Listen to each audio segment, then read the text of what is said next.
हार को भुलाकर 2024 के लोकसभा चुनाव पर फोकस करेगी पार्टी।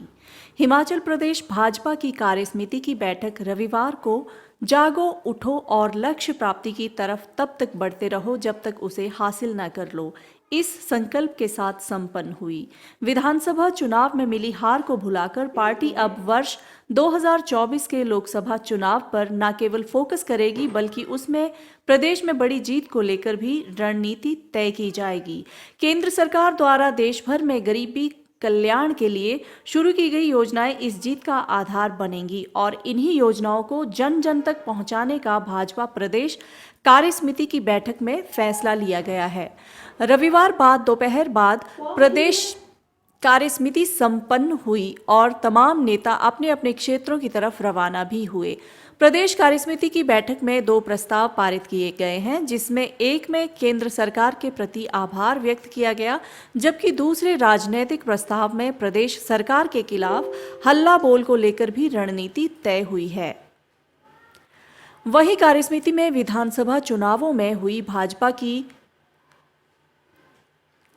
हार के विषय में संबंधी पूछे गए सवाल का जवाब देते हुए डॉक्टर राजीव बिंदल ने कहा कि विधानसभा चुनाव में हुई हार अब अतीत बन चुकी है और प्रदेश कार्यसमिति में सर्वसम्मति से ये फैसला लिया गया है कि जागो उठो और लक्ष्य प्राप्ति की तरफ तब तक कदम बढ़ाओ जब तक लक्ष्य हासिल ना हो।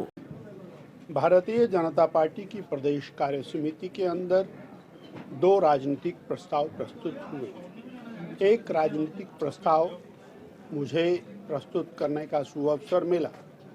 केंद्र सरकार श्री नरेंद्र भाई मोदी के नेतृत्व में जो सत्तासीन है, जो कार्य कर रही है, उस सरकार ने देश की स्थिति को आमूलचूल बदला है। 2014 में हमारा देश जहां खड़ा था, 8 वर्षों के बाद, 9 वर्षों के बाद हम बहुत आगे गए हैं। देश की अर्थव्यवस्था जो 2014 में 10वें पायदान के ऊपर थी, वो आज 5वें पायदान के ऊपर है और हम तीसरे पायदान की ओर बढ़ते हुए दिखाई देते हैं। आज लगभग 11 करोड़ किसानों की चिंता करते हुए और लगातार उनको सहयोग करने का जो केंद्र का वचन है, वो अत्यंत महत्वपूर्ण दिखाई देता है। कोविड का एक लंबा पीरियड गया, पूरी दुनिया की अर्थव्यवस्था चरमरा गई, परंतु भारत श्री नरेंद्र भाई मोदी के नेतृत्व में निरंतर आगे बढ़ता रहा। 80 करोड़ गरीबों को 5 किलो अनाज प्रति व्यक्ति लगातार 28 महीने तक दिया जाना दुनिया का अपने आप में एक करिश्मा है।